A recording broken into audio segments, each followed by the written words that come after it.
Welcome to Higher Edification, a podcast featuring college presidents and other higher education leaders talking about the state of higher education and the challenges we're currently facing in that space.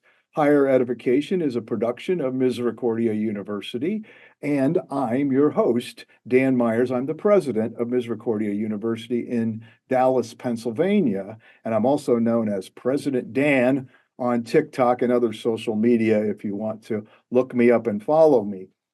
Today, I am joined by Dr. Tracy Espy, who is the president of Mitchell College in Connecticut. Welcome to Higher Edification, Tracy. Thanks, Dan. I'm so pleased to be here with you today. Well, we'll have some fun. I always love to, as part of these podcasts, try to make sure people know that we're real people out there. And so I always ask folks for some little fun facts and things to introduce you to the audience. But, some of them are professional, some of them are personal kinds of things. But maybe you could start just by telling us a little bit about how you got into this president biz. I don't think most of us were sitting around in kindergarten going, I want to be a college president. I get asked that question a lot, and I think you probably were to relate to this as well. I don't think you sit down one day and say, I want to be a college president necessarily. For me, honestly, I started many years ago as a professor and also working as an administrator, and then just sort of, I don't want to use the word go up the ranks, but got a lot of experience, was really doing the work and finding ways in which I could be effective and the institutions that I serve could be effective. I think one particular thing that was really helpful for me is that I participated in the Council of Independent Colleges program for presidents, discerning the presidency. And that was a really powerful experience for myself and my spouse. And so I got to really think about my own personal mission and if I felt called to a presidency, and then what might that look like? So that process of being involved with that particular program and being sort of mentored by leaders was very helpful. And then just sort of the evolution of, people reaching out to you about a presidency. And I mean, it really is no one linear way. It's just probably a total experience of participating in the leadership development, but then also having those conversations and then really wanting to take all of my skills and talents that I've had and be able to really work with an institution to help it become the very best that it could be. So not a simple answer, but that's the best answer I got for you right now.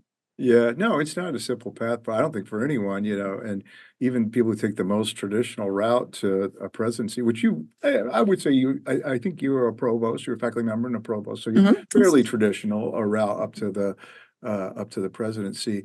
But even that, yeah, it's a complicated decision. I'm actually speaking at a Discerning the Presidency conference this next week, and yeah, and so we'll be trying to help people think that through. But and I think, I mean, it continues even after you're president, right? You have to keep discerning whether you want to keep on doing this, right?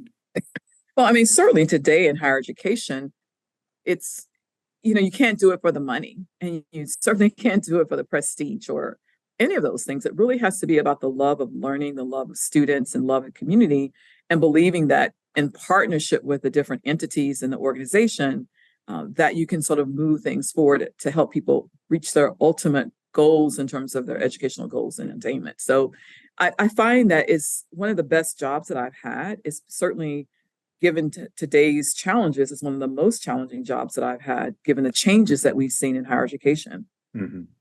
But it's a worthy opportunity to serve all kinds of people. You used to say old days, you used to say young people, but all people, in all walks of life. And so I think it's, at least where I am at Mitchell in Southeastern Connecticut, it's just a wonderful opportunity to serve all kinds of students at this institution. Yeah, that's great. Could you say a little bit just tell us a little bit about Mitchell for those who don't know, aren't familiar with Mitchell.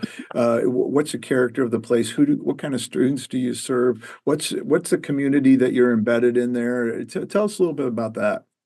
I'd love to. Mitchell's great. It's intentionally small. For those of you who don't know a lot about Connecticut, we're in Southeastern Connecticut, which is I can get to Boston in an hour and 23 minutes. And we can also get to New York City in right under 2 hours. And then we have an amazing sort of, I call it a thoroughfare that is the train and a ferry. So Mhm. it's a beautiful bucolic setting. I know we use that word in higher education a lot. We're on the waterfront. We border the waterfront on one element of the campus, and then we have a protected green space of about 20 acres. So we have the green and the blue. So between that, if you want to hike and walk in the woods, you can do that. And if you want to go to the beach and swim and hang out, we have that as well. Mitchell serves all kinds of students, and we talk about ourselves as being more of an inclusive learning community, which means that we really focus on learning equity. So learning that supports students who might need additional support to help them be successful. And we look at that from a strength basis. So sometimes when individuals have a challenge in learning, let's say a dyscalculia or dyslexia, depending on who you are and where you've been in life, you could see that as a negative. We really try to focus on how can we strengthen that individual in those areas and help them be as successful as they can without sitting as a deficit. But then I think also on the other side of that is the student that's a high flyer that wants to learn at the best pace that they can learn. And we have honors programs for that. So we really are focusing on sort of neuroequity and neurodiversity, but neuroequity and learning for all of our students. Mitchell has a large population of students from, I will say local. We get a lot of our students from the state of Connecticut, but also even in the tri-state area of Massachusetts, New York. Rhode Island is very, very close to Rhode Island. So we get students that come from those areas and then also international students. One of the things I love about Mitchell is that we have a program called FAMES, and it is a transition program for students that might need additional support. So in that particular program, the students might have, let's say, autism or could be ADHD, fill in the blank, and yet those students will work in a very specific setting. They live together, they work together, they play together, they take courses together. They focus on executive functioning and social emotional learning. And then the student, after a period of time, really determines if they want to continue with their education from a sort of a baccalaureate standpoint, or they may choose to go into industry. So the program is really designed to be well-rounded and an exceptional support program for students that might be interested in college, but just not really sure. So either way that they go, whether they choose to go down that path of college or say, hey, I'm going to leave, get a job and get some additional training, we value both of those options for students. Now, is that a sort of a summer type program, or is it something that goes through the year? How does it work exactly? It is a program that runs the same sequence as the fall and spring semester. So students come in with our students and they live together, and they also can take classes with Mitchell students. So THAMES is sort of self-contained in that the students are taking, I would like to call them pre-prepared or preparatory courses, intermingled in with their sort of daily routine. And then there's also things, if you think about social emotional learning, being in relationships with people, dealing with conflict, those kinds of things, but also executive functioning. What are the skills that I need to be as successful as I would like to be? And they work with advisors and coaches to help them become the very best that they can be in those areas. So it runs pretty much in tandem with the academic year for students. They participate in extracurricular activities as well. They can attend the same events as Mitchell College students. So it's THAMES at Mitchell. It doesn't mean that they're completely separate, but they sort of have a pathway that then intersects with the pathways of all the other students on campus. Mm-hmm, mm-hmm. Yeah, that sounds wonderful. That's a great program. It's about 16 years old. Okay. Is that a population of students that you had a lot of experience with before you came to Mitchell, or was this a new kind of thing that you got to dive into when you got there? I have a little bit of experience with working with neurodiverse students. In my time at Syracuse, we did a lot of, in a clinical program, we did a lot of work with students at the time, at least in my clinical practice rotation were ADD, ADHD. And so we were working a lot with students. That's 20 years ago. And it's amazing that what we were doing many years ago, things have sort of definitely changed today and how we can better serve people. So yeah, I had that in my background. actually having studied adolescent development and then spending a little bit of time volunteering in that area as well. I would say if I think back to my experience, I don't know if I ever would have imagined that I would be a college president at an institution that has a very special heart and mission for students that learn differently, but also ensuring that those students are learning in relationship with all other students, regardless of their ability. So, but it did prepare me to a large degree, yes, that experience. Yeah, I just wondered, whether that was something that was new and you had to kind of learn about it more as a president. We don't have that program, but we have for matriculated students, we call it alternative learners program. And I think this place, and it's not my doing, it was already existed when I got here. I think they do a really tremendous job working with students who have differences that they're bringing to our campus. And we have quite a large number of students who bring those challenges and opportunities with them to our campus. And this is, I don't know, this something about Misericordia, but it has a really beautiful heart, and just across students, they're really supportive of one another, and no matter what, no matter where they're coming from and what they're bringing, it's really nice to see, and at schools like this. Maybe it's something to do with the smallness that helps. I don't know, but there really is a sense of real inclusion in our student body with everyone. I think that's great. I mean, Mitchell is small and it's intentionally small. And I think what I find is the ability for students to, I don't want to say students come in without confidence. I don't mean that, but for students' confidence to elevate, right? So you come into an environment and there are people like you, but there are a lot of people that may not be like you. And then coming together and learning about the differences and participating in things that you both enjoy. And then it's like finding that common ground and doing it in a space that is welcoming, that is supportive, and that's small enough that you can sort of master that experience in a small amount of time. So I think to your point, smaller institutions that are, I said smaller, intimate institutions can be wonderful for students. Yeah. I think messaging too, that this is an important part of who you are as you're so upfront in doing right now. I think it just sends such a welcoming message, and it tells everybody else that we all need to be welcoming of lots of different kinds of people. And, I think that's very powerful in building an institutional culture that's supportive. Right. And I think it's always a work in progress. It's you bring in new students, then you have your students that graduate. It's this, the cycle of higher education that we work with. So it's a constant educating and re-educating students and the community about the diversity broadly defined of students that come into the organization. And think about it. I'll say this, when I was a grad student, we were saying like 1 in 100 or 1 in 86 or on the autism spectrum.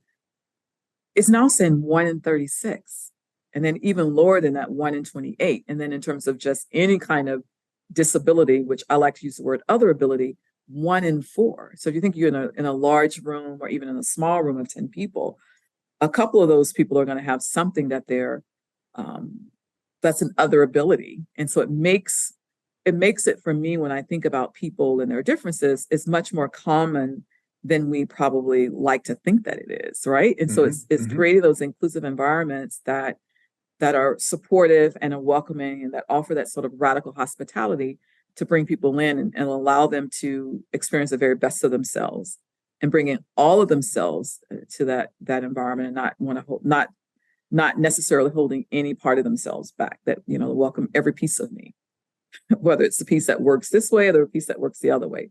All of me is welcome into an environment that is inclusive. Yeah, it's great to be in a place that has that vibe. And I know when I came here, one of the first things that happened, we had welcome week, and all the students are here and everybody's having a good time and lots of different events going on. But we have a student here who has Down syndrome. And she is, I think, we believe she's the only NCAA competing athlete on a varsity team who has Down syndrome. And she is she's an incredible person, and she's just become such an important part of our student body and everything here. But it was during Welcome Week, and they were having one of these fun things. It was a pie eating. I don't remember what it was, and I was over there watching it, and she got grabbed out of the audience, randomly with other people to be one of the contestants in this thing, and she was up there going at it, and these football guys, our football team, who are the people, if you're using stereotypes, you would think would be the least likely to just, jump in and support. And they were all about her and cheering her on and It's just awesome. picking her up at the end, like, I mean, and I was just like, wow, this is a special place, because it's not just that something like that happened, but this is the culture of the place that people are latching onto and replicating. Wow. You Well, that's know, great. That's great to hear that. that's a neat kind Yeah. of thing to see that happening. So, Yeah. well, It really is. is it your impression that, you were just saying that the demand or the numbers are going up, right? And most of this is because unrecognized, these kinds of things went unrecognized when we were kids and we were coming up through, right? But do you think the supply of services and the right kinds of environments to make sure people are really succeeding at the highest level, uh, do we have enough of that, or should we be out there telling other college presidents to get on it and start developing this? Yeah, I mean, I don't know if there's ever going to be enough because it's different people need different things, but I definitely think that it's a need to continually to continue to be welcoming to all kinds of students and believe that they have a place. And I mean, I think the academy, in my mind, is a place where so much diversity can exist. Not we talk about racial diversity, cultural, I mean, the gamut, but also just the learning diversity. We're the best place for this to happen. I mean, we're growing people for the future and their knowledge. And so, yes, the answer is there's a lot of things that need to be done. I mean, one of the stats that's out there about neurodiverse people is underemployed. And so being able to really partner, maybe colleges don't necessarily offer a degree program, but there's so many things that can be done. There's certificates, there's badges, there's just opportunities to participate on a college campus and gain that kind of experience in the environment and then take a batch with them. Or it's just a lot that can be done, I would say, to help what is considered to be one of the fastest growing segments of populations of students today. Mhm. I mean, and to your point, more people are getting diagnosed now and even more younger people, but also people that are, 50s and 60s and 30s and 40s. Maybe they went for a period of time and can figure out why is this just not right. Then they go and they get a diagnosis of, oh, that's why I am on the autism spectrum. Or, oh, yes, the reason I kept not being able to concentrate in my 3 or 4 jobs that I've had is actually ADHD. And then they're able to get sort of some treatment and support to help them be as successful as they would like to be. So there's a lot that we can continue to do and advocate for. Yeah. Absolutely. Yeah, a lot of work to do. But I'd say I'm glad that we're paying more attention now, and it makes total difference for somebody. My brother he's got dyslexia, and he never knew that until he was into adulthood, seriously into adulthood.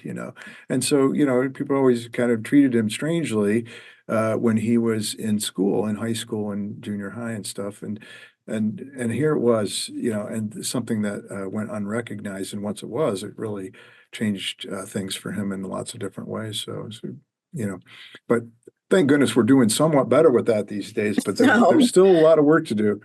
You know. Oh, I know. And usually people that sort of may have a lesser strength in a particular area, their other strengths are heightened to compensate for that other area, like in a case of dyslexia or something like that. So, but yeah, much work to be Mhm. done, but at least we're heading in that direction. Yeah, that's very good. That's great. I wanted to ask you too um, about another piece of your background that I'm interested in, and I hinted to you before we started recording, but you went to Berea College undergraduate, right? I did. Yeah, and that is a place that has very interested me for many, many years, and I can tell you why. But Maybe you could tell us a little bit about that, what that experience was like for you, and what if there were formative elements about it that kind of got you into the space that you have occupied since being an undergrad. No, thank you. I mean, Berea is so close to my heart. I mean, Berea is a place that I always say that it was transformational for me in so many ways. I grew up outside of Birmingham, Alabama, and was actually recruited to Berea happenstance. I was a hostess for College Day, and Berea was not the school that I chose to be the hostess of. I chose some more name brand school that was in the state of Alabama. And I was really irritated when I got to school that morning and the anyway, my name on the list said, and I thought it was like Brea. Like, what is this place I never heard of? But anyway, you Mhm. spend 3 hours or three periods with these people, and I learned from the admissions person, Carl Thomas, about Berea, and he convinced me honestly to come visit, and then I did, and it was life changing. And I remember thinking, number one, this is 8 hours from everything that I know, and it's Kentucky, which I don't know how I feel about Kentucky at the time. I mean, Mhm. I had never really, well, I'd gone through there, but never really spent any time.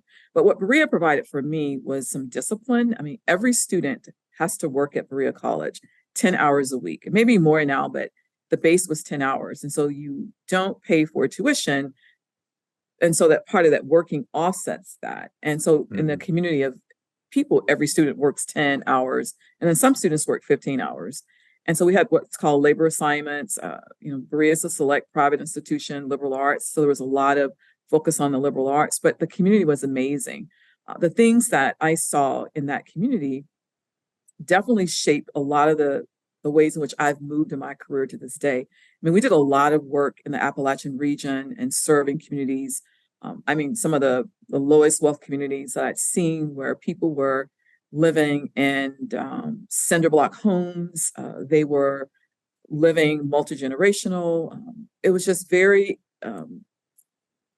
life altering poverty to see that for me. And I remember at Berea, as a student, I thought, I'm very grateful for the education I'm receiving, and I didn't believe that I need to get a lot of things. So when you come from an environment where there's a lot of things that you grew up with, and not that I grew up with a lot of things, and then you're in a place where everybody's working, it's a level playing field, and in that place, you're focused on community and activism and advocacy and service, it changes you, and you realize what's really important and that you want to be a person that is of service to other people.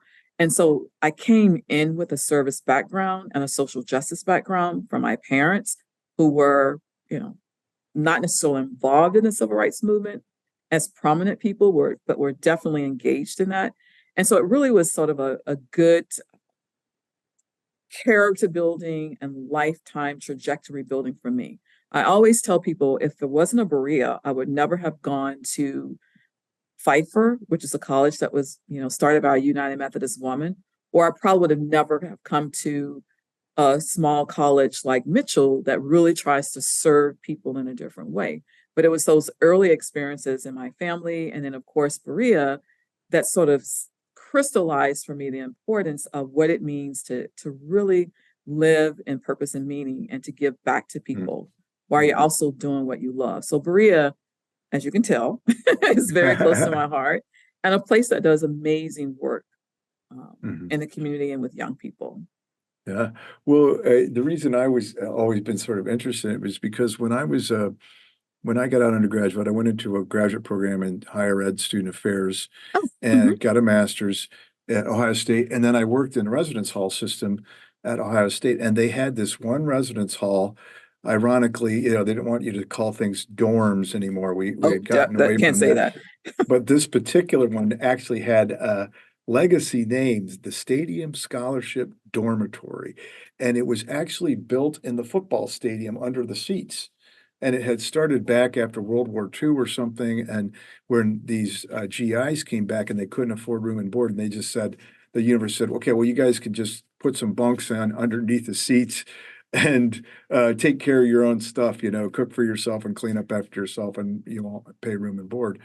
It developed over many years into Mhm. this co-op Yeah. residence hall.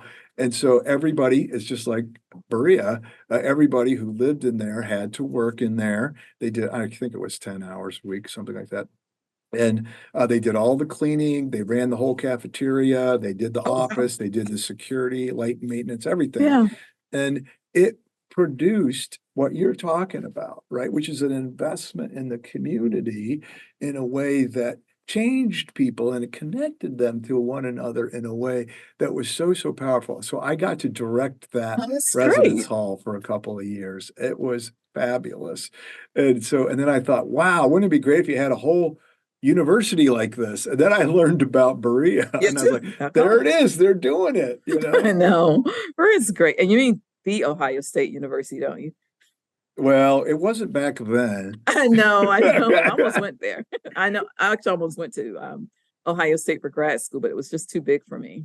Yeah, yeah. Well, and I kind of stumbled into going there. It's just one of those things that happened. My parents were nomadic. We moved all over when I was growing up, and we just happened to be in Ohio when I graduated from high school. And so It's I ended great. up going to Ohio State. But yeah, the Columbus is came a little awesome. bit later, So we were happy with being Ohio State back then, but so That's right. things Got to have be into changed. football if you're at Ohio State. Oh yeah, well, especially if you're living in the stadium. So the director had an apartment in the end of the stadium. No So I idea actually about lived in that. Ohio Stadium.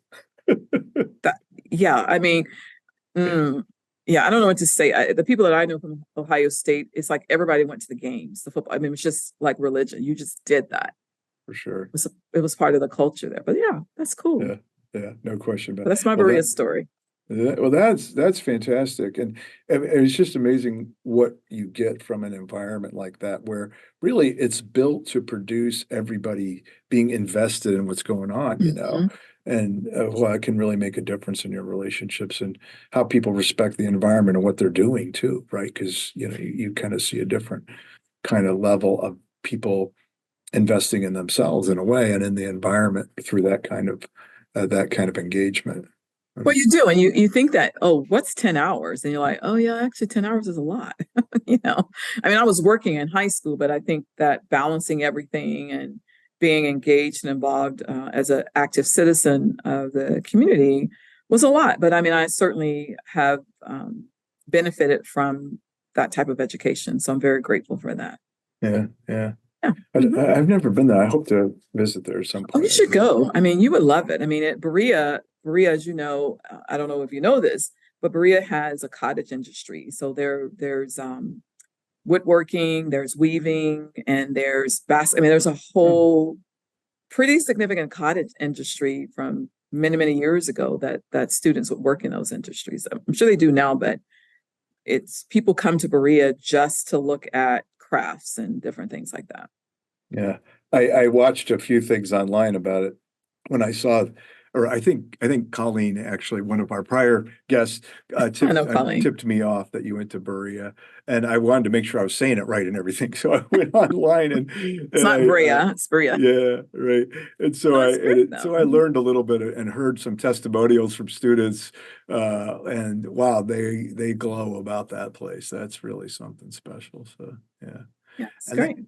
yeah, but then you went on to Miami, Ohio, I think, for a master's, and then Syracuse for PhD, correct? So you were in some football schools. Those are both football schools. True, true, very much true. But also Miami of Ohio was a hockey school too. Oh, is that right? Okay. Yeah, I mean it still is, but definitely and it's funny, my residence hall was right by the football stadium at Miami, Okay. Ohio. But yeah, Syracuse, I mean it's definitely Syracuse. I guess I would say it's trying to come back as a big football school, but it definitely was a big football school when I was there. Yeah. And of course, they're basketball's Oh, number basketball one at is huge Syracuse. too. No Yeah, question. Yeah, no that's question right. about that. But You did your homework. yeah. Well, when I first went to Notre Dame, I was so sick of football because Ohio State for 9 years, 2 degrees and worked. And then I went to Wisconsin for my PhD when they were at their peak and going to the Rose Bowl and stuff. And then, Oh, and I wow. got to Notre Dame. I was kind of like, really more football, you know. So I didn't go to any games for a couple of years, and the students would gasp in my classrooms when I would say that, you know. Well, the So, game is big. That's big football as well. yeah, it sure is. So, Yeah, but it's I, pretty I neat. ended up learning to appreciate the value of it and how it produced an element of community connection too, you know.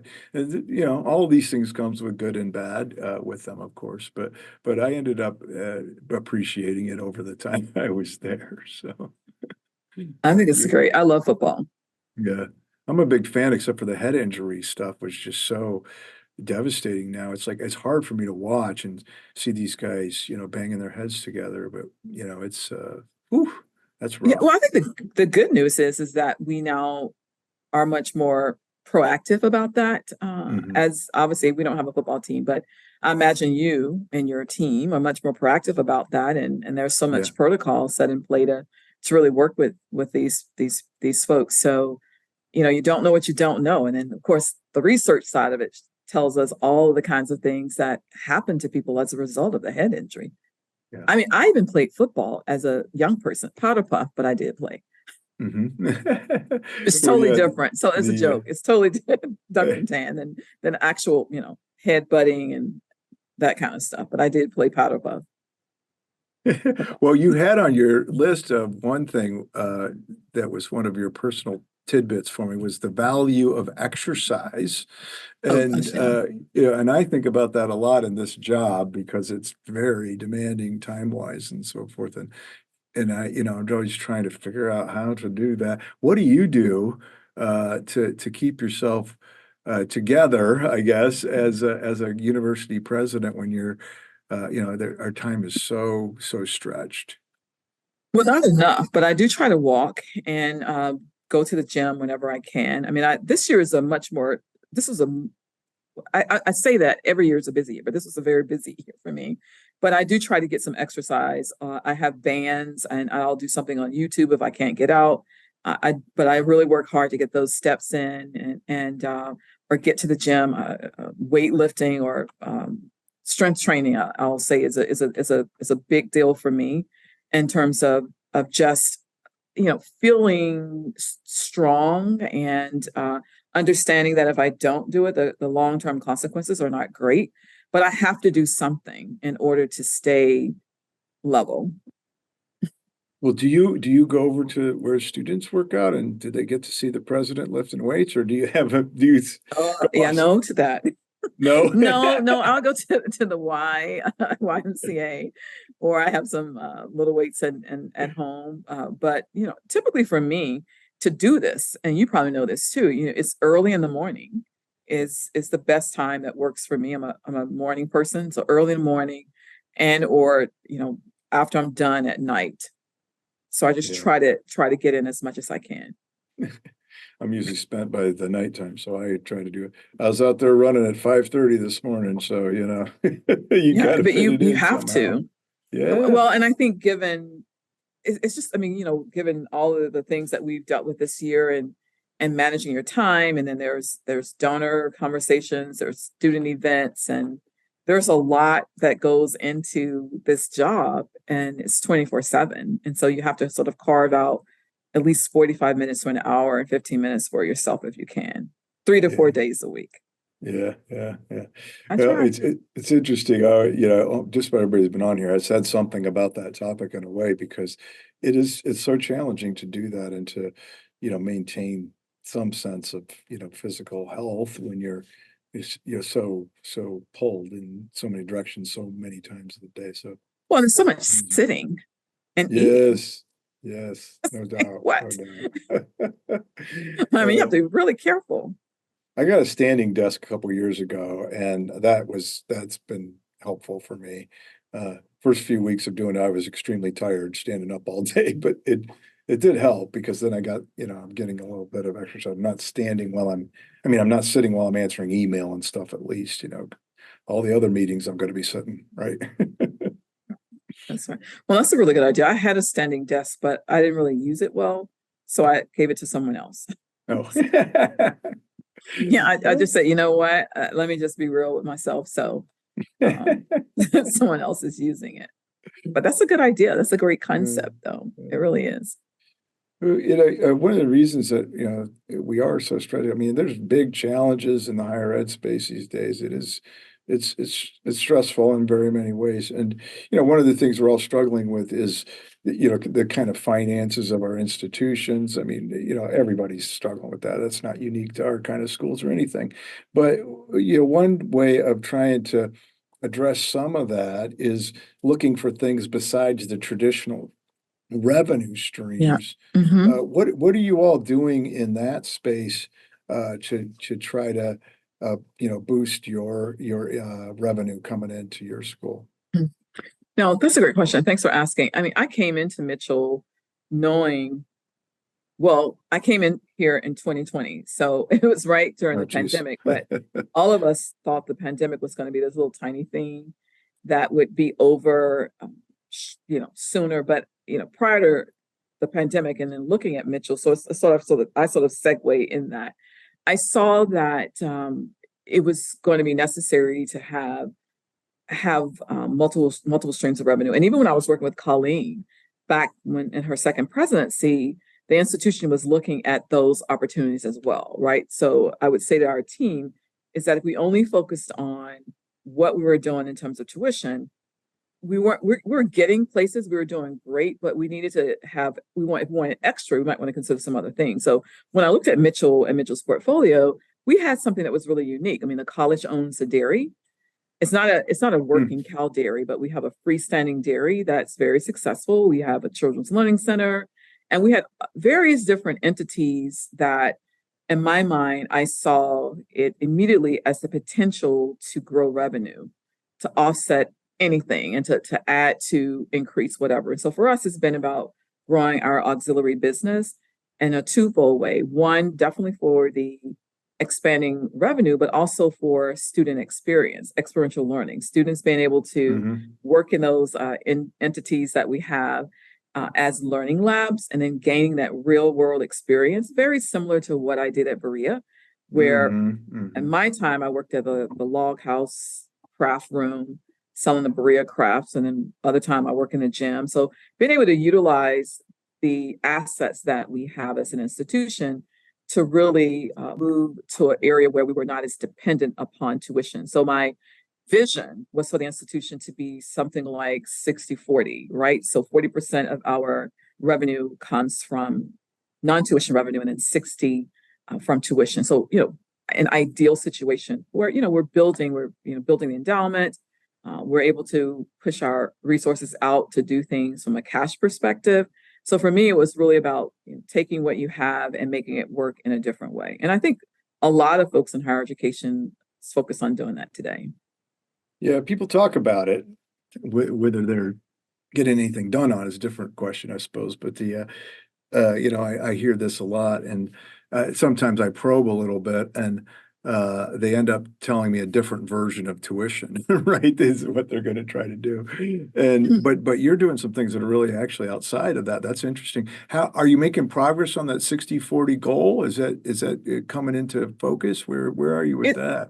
a little progress on that. I mean, I should have asked our CFO before I got on this call, but I think I know I don't. This year we're just into the dairy's not open year round. It's open from I think it's October, no, April to October. So we had one of our best years ever with the dairy. And then, of course, the Children's Learning Center is year round, where we Hmm. service preschool um, people, summer camps in the summer for those students. And then, of course, our hospitality students and business students work in facilities that we have on our waterfront. We have a beach and that people can go to, but also we have beachfront property that people can utilize as well, and our students work to service those that cottage industry as well. So yeah, we're moving in the right direction. Maybe 70-30 right now, No, something like that. But that's very good. I that's the mean, goal is to get to that and to do it in a way that um, is sort of a long game too. But there's a mhm. whole body of information. I think EY a few years ago did a white paper, Ernest and Young did a white paper on this sort of institutions being able to, or not being able to, but institutions that were thinking about sort of this non-tuition revenue option and really looking at the resources, the strengths of their community and their campus and how those things can work together in advancing an institution. There are all kinds of really amazing ideas. I think colleges have been doing this for years. I mean, some colleges will do camps in the summer where they have athletic camps, they have academic camps, and they utilize those resources to invest back in some of those programs. I mean, that's been going on for years. And so there's just so many different things that folks can do, given the ways in which higher education is shifting today. You know, we're constantly talking about the value of education and demonstrating that for parents and students. So I think that we can do a lot with, you know, sort of stepping back and looking at what are the strengths, what are the I would say, what are things within our community, within our campus that we have that might be can be of service to other people. Well, you know, it's great when you can have that organic link between the learning part and the work part, and then that produces revenue. And that's, I mean, that's a real winner because it improves the student experience in various ways, and it allows you to have a claim on sort of workforce preparedness, right? Because students are doing some of this stuff that's going to help them when they take the next step out of your doors into other parts of the world. I never say into the real world. We're in the real world here, people. So. Oh, I know, right? And I think just, you know, just the experience of developing a marketing plan or, you know, dallying in the finances and you know, we have a big hospitality program, you know, being able to really think about what does hospitality look like now and what's it going to be in the next 5, 10, 15 years? And how am I being a part of that and gaining those skills? I don't think anybody, well, I'm going to say, I don't think anybody in my neighborhood would have ever thought that an Airbnb would, I mean, what, you know, that's a new title that wasn't out there many years ago, but who would have thought that people would use their homes to let strangers in and essentially rent their bed? I mean, that's just, I mean, I'm not, and it probably sounds worse than what it is, but if you think about that, that's the whole gig economy has changed so much in our society and doing things that I don't know if people would have thought about doing that many years ago. Not at all. Yeah, you're absolutely right. I mean, you know, even Uber, like, you know, when Uber first started, people were like, you're going to get in some stranger's car, you know, I mean, but it's like, now we're like, well, yes, that's what you do when you get a taxi too, by the way, you know, and so it's become totally normal, but nobody would have thought of that when we were coming up, you know. So yeah, you gotta kind of get yourself out there. And sometimes the students are the best ones at thinking up these new things, right? Oh my gosh. Students. I mean, some of the best businesses were started by students in our society, you know, in a residence hall room. So I think I just really believe in thinking outside of the box and figuring out what can work. I mean, I think one of the things I learned and working with Colleen, someone you know, was what can we do? Like there's always a way through or out of anything. And that was something I learned in working with her. That's great to have folks like that mentor you and challenge you to, you know, in various ways to think differently. And we really have to these days. We're in a moment and higher ed is changing. And you've mentioned a number of the things that we have to do better with and learn how to, you know, make them work better. Because the demand for our products, if you will, is changing and the people want different things. Different kinds of students are out there for us to work with, you know, and so there's a lot of opportunity if we'll release ourselves, I guess, release ourselves into creativity. Yeah. So I like something that your college is doing called, I hope I'm saying it right, Expressway. Yes, Expressway. The Expressway or Expressway. It's just Expressway. No, that concept. Although we'll have to think about that. But no, but you know, I like that because, I mean, you get a visual of taking the expressway versus taking the long way around around the city, and I love that idea that students can opt into that And Mhm. and why don't you tell the fine people what the expressway is? Well, it's a way to accelerate your progress through to your degree, and it's designed for lots of different kinds of students to take advantage Mhm. of it. And we talk about on ramps and off ramps too, but the off ramps aren't to nowhere. You're not quitting when you take an on ramp. Right. You come and do a certificate or you do some kind of credential, and then you don't have to stay on the expressway all the way to Pittsburgh or whatever. That's right. You could get off at another location, and I love that's that. great, right? And then maybe you later you get back on, and so it's a imagery about this stream of higher education that's available, but that moves you along quickly to some goal that you have, instead of it just being one thing. Come here for 4 years, be in our residence halls, and get a bachelor's degree. No, That's not yeah, going to I think work. that's the future. Yeah, The future or the now is what works for me. What I said what works for me, but what works for students. I mean, some students work, some students do. I mean, so I just thought that was really neat. So I wanted to just yeah. Oh, flag thank that you. for the fine people in the community here. Well, I didn't invent that either, so I can't take credit for it. But You don't have to take credit for it. I mean, I think it's a uh, team effort, but I think it's this yeah, idea yeah, that is yeah. valuing the lifestyles of different people, Yeah, which and I think you is have really to, important. right? It's what students are saying. It's what they're asking for. Is what we're experiencing now, right? There's fewer students to attend college. Well, there are fewer 18 to 22-year-olds, but there are Right, many others. And so if you think right, about the right. others out there, they're probably not going to be living in residence halls. That's right. I mean, people have lives and kids and parents to take care of and all kinds of things that make it impossible for them to have a traditional student kind of experience. It's just absolutely the case. And so, I think just in there's 3 counties right around us here. There's something like 80,000 people who did some college and didn't get a credential. And I mean, there's an audience that needs the right kind of thing to be offered to them to take the next step. Again, it doesn't have to be to a degree. It'd be to some kind of credential that's going to be helpful to them. And so, Upskilling, reskilling. yep, We have a hub absolutely. that does that, that's really Yep. about, even if it's you finish a PhD and you want to gain knowledge in a different area or move this way or that way, offering those small micro experiences for people to gain a badge certificate or just knowledge in general, I think is very helpful in Yeah. terms of education. So yeah, I Yeah, think it's that's good. great.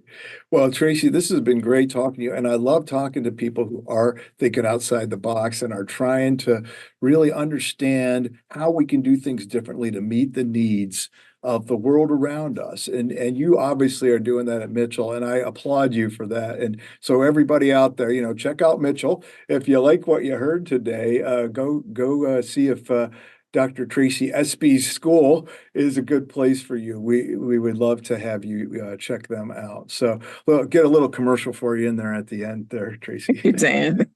I appreciate your higher education podcast. And might Thank I you. ask you how you got into wanting to do this podcast?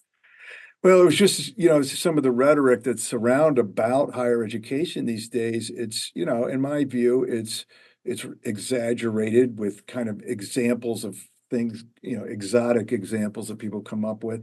And it's gotten very polarized and nasty, really. And I thought, we need to have our voices out there, that schools like ours that are, doing really good things. And we're the most of higher education, and there's great things happening at every school too. And we just get painted in a certain way. I thought we need to have some of our voices talking about what the reality of our work is.